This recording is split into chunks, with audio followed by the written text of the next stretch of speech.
Good morning. Welcome to Coffee and the Word. How are you today? uh, Coffee free today at Casey's. Are you kidding me? Customer Appreciation Day. Scripture free to read today. That's awesome. Everything's free. I love this. Homecoming Day in Bramer. Really not a big deal to me. I didn't graduate here. Sorry. But I do support my Bobcats and have for 30 years. And my own kids have graduated there, all but my oldest Amy graduated at Kearney. The rest of them have all attended here and graduated. So I've been to more games, I imagine, than most in this town and support them. But I can't get excited about homecoming because it's not my buddies coming home. So sorry, Bramer, if I don't get excited about homecoming, but I'm not a native. Sorry. Psalm 77 today. Have you ever had a night when you couldn't sleep? One of those nights when you just couldn't sleep. You worried and worried and worried about things and couldn't sleep. Have you ever had one of those? Well, today we're going to hear Asaph talk about one of those, and it's really unique language that he uses. And so we're going to jump into this today. We're going to see again verses that declare, woe is me, woe is me, woe is me, and then a recognition of God as the answer. Let's listen to this. My voice rises to God, and I will cry aloud. My voice rises to God, and he will hear me. In the day of my trouble, I sought the Lord. In the night, my hand was stretched out without weariness. My soul refused to be comforted. When I remember God, then I am disturbed. When I sigh, then my spirit grows faint. You have held my eyelids open. Now listen to this. Talk about sleepless night. You have held my eyelids open. God holding your eyelids open. I'm going to get your attention. How do you combat God holding your eyelids open? I don't care what kind of prescription sleep aid you take. If God, the Almighty Creator, is holding your eyelids open, you're kind of going to be awake. Okay, you have held my eyelids open. I am so troubled that I cannot speak. I consider the days of old, the years of long ago. I will remember my song in the night. I will meditate with my heart, and my spirit ponders. Things going over and over again during this night. You guys had these nights? Are you with Asaph in this? Had those nights when everything, you replay the past, the songs, you meditate on everything. My spirit ponders. What does everything mean? Verse 7, will the Lord reject forever? Will he never be favorable again? Has his loving kindness ceased forever? Has his promise come to an end forever? Has God forgotten to be gracious? Or has he in anger withdrawn his compassion? Then I said, it is my grief that the right hand of the Lord, that the right hand of the Most High has changed.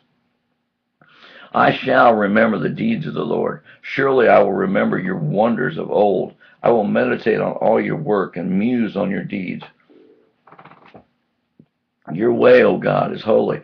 Excuse me. What God is great like our God? You are the God who works wonders.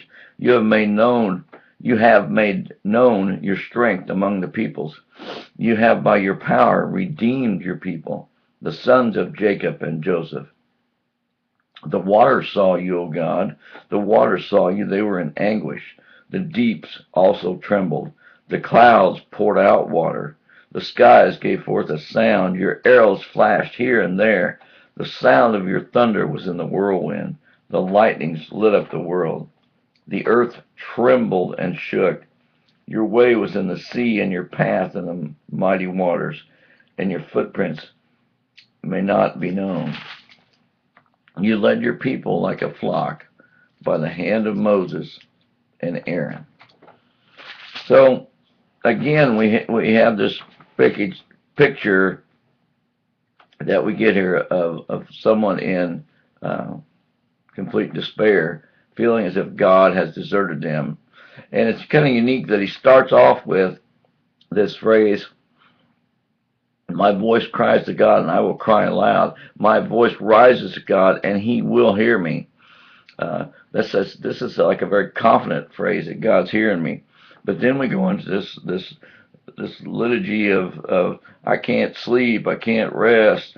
I'm running everything through my mind, and then we get to those questions. And notice this word he uses over and over: forever. Will the Lord reject forever?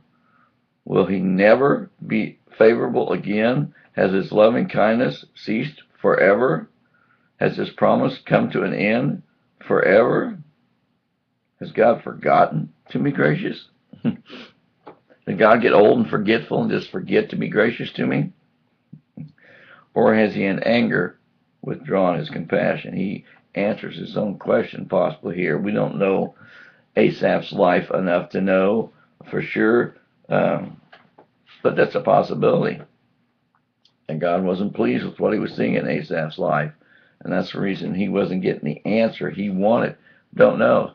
Sometimes it's just simply that God answers us in his timing and in his wisdom, in his way, and we want it right now.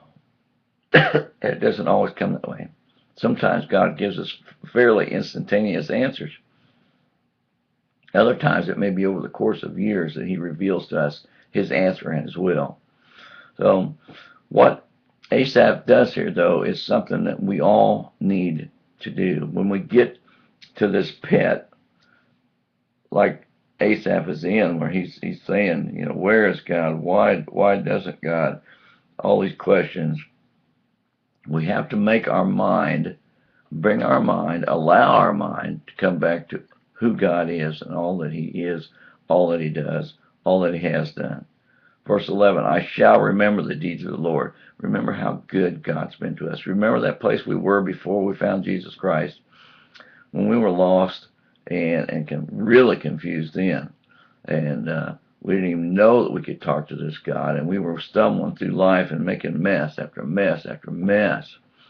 Remember how God lifted us from that. And he remembers back, he says, to the wonders of old. On all your work, we think about all that God's ever done.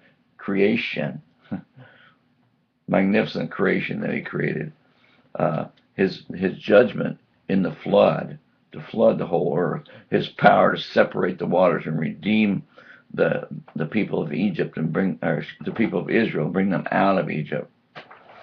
His presence in the cloud and the smoke over those people as he led them through the desert and eventually to follow Joshua into the promised land of Canaan. The Messiah that he promised the nation of Israel for thousands of years, and then that came in the form of Jesus Christ to earth, who lived and walked among us and died for us. But not only died for us, but rose out of the grave to show us victory over death. Our God did all that. Our God is all that. And our God, along with that, promises us, as Jesus ascended on high to return to heaven, his rightful place in glory, he said, I'll be back for you. I'll be back and I'll take you to the place I've prepared for you, where there you'll be in a place for eternity in the presence of God, singing praises to him with the other saints, never having a need again for all eternity. Forget about these short 70, 80 years that we live. I'm promising you something for all of eternity, which is beyond your imagination. We have to stop and think about those things when we get to those pits and get depressed, as Asaph did here. My phones are ringing. I'm going to go. We'll see you guys tomorrow. Have a good day. God bless you.